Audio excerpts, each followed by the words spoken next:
அது இல்லாமல் இன்னைக்கு எடப்பாடியார் அவர்கள் எங்கெங்கே போய் என்னென்ன பேசுகிறாரோ அது எல்லாமே வெளியில் வந்துட்டு இருக்கு. குறிப்பாக பார்த்தீங்க அப்படின்னா நீங்கள் டிஆர்பி ராஜா பற்றி கேட்டதுனால அந்த பதில் சொல்கிறேன். 15,000 கோடி ஃபாக்ஸ்கான் நிறுவனம் வந்து தமிழ்நாட்டுக்குள்ள ஒரு டீல் பண்ணியிருக்காங்க அப்படின்னு சொல்லி எனக்கு ஒரு பொய்யை சொல்லிட்டாப்ல. அது பொய்ன்னு சொல்லி நீங்களும் நானும் கன்ஃபார்ம் பண்ணல, எடப்பாடியார் கூட கன்ஃபார்ம் பண்ணல. எடப்பாடியார் அதற்கு அப்புறம் தான் வந்தார் பிக்சர்லேயே. அதற்கு முன்னாடி ஃபாக்ஸ்கான் நிறுவனத்திலிருந்தே வந்து அந்த அதிகாரிகள் செயல் அதிகாரிகள் என்ன சொல்லிட்டாங்க அப்படின்னா அப்படி ஒரு டீலே போடல அப்படின்ட்டாங்க. அதே மாதிரி பார்த்தீங்க அப்படின்னா ஜெர்மனியில் இவரை மேக்கப் பண்ணி ரெடி பண்ணி கூப்பிட்டு போய் ஸ்டாலின் அவர்கள் அப்படியே பொம்மை மாதிரி கூப்பிட்டு வந்துட்டாங்க. பொம்மை முதல்வர். அதனால தான் எடப்பாடியார் அவர்கள் இன்னைக்கு ஸ்டாலின் அவர்களுக்கு ஒரு பேர் வச்சிருக்காரு. அது இன்னைக்கு பொம்மை முதல்வர்னு இன்னைக்கு பிறந்த குழந்தை கூட தெரியும். அந்த மாதிரி இன்னைக்கு அந்த பேரை அவ்வளோ தூரம் ட்ரெண்ட் பண்ணிட்டாங்க. அப்படிப்பட்ட பொம்மையாக போய் கூப்பிட்டு வந்தார். ஜெர்மனில் போய் ஏறக்குறைய 7,000 கோடி முதலீட்டு நாங்கள் ஈட்டு வந்துட்டோம் அப்படின்னு சொல்லி சொன்னார்.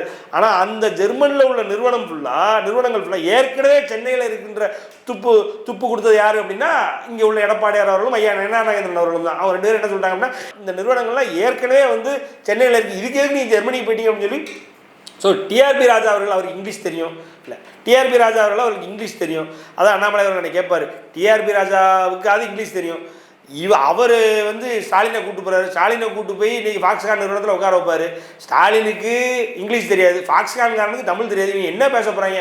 இவர் ஏதோ ஒன்று தலையை ஆட்டிட்டு வந்துடுவார். டிஆர்பி ராஜா இவர் நல்ல பொம்மை மாதிரி வச்சு ஏமாற்றிக்கிட்டு இருக்காரு அப்படின்னு சொல்லி டிஆர்பி ராஜா இன்றைக்கி ஸ்டாலினே முங்காம போடுறது இன்றைக்கி வந்து வெட்ட வெளிச்சம் போட்டு காட்டுறது இன்றைக்கி வந்து அதிமுக தான். அதே மாதிரி இந்த வெள்ளை அறிக்கை ஒன்று கேட்டார். இன்றைக்கி இண்டஸ்ட்ரீஸ் மினிஸ்டர் வந்து டிஆர்பி ராஜா வெளியிலேருந்து தொழில்கள் வந்து இன்றைக்கி உள்ளே வருதுன்னு ஏமாற்றிக்கிட்டு இருக்காரு.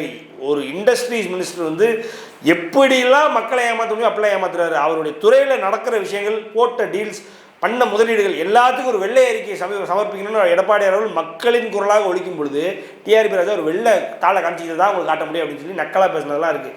ஸோ அதனால் வந்து யார் ஜெயிச்சாலும் ஜெயிக்கிறனால இந்த தடவை டிஆர்பி ராஜா அவருடைய நிலைமை என்ன ஆக போகுதுன்னு நமக்கு தெரியல சார்.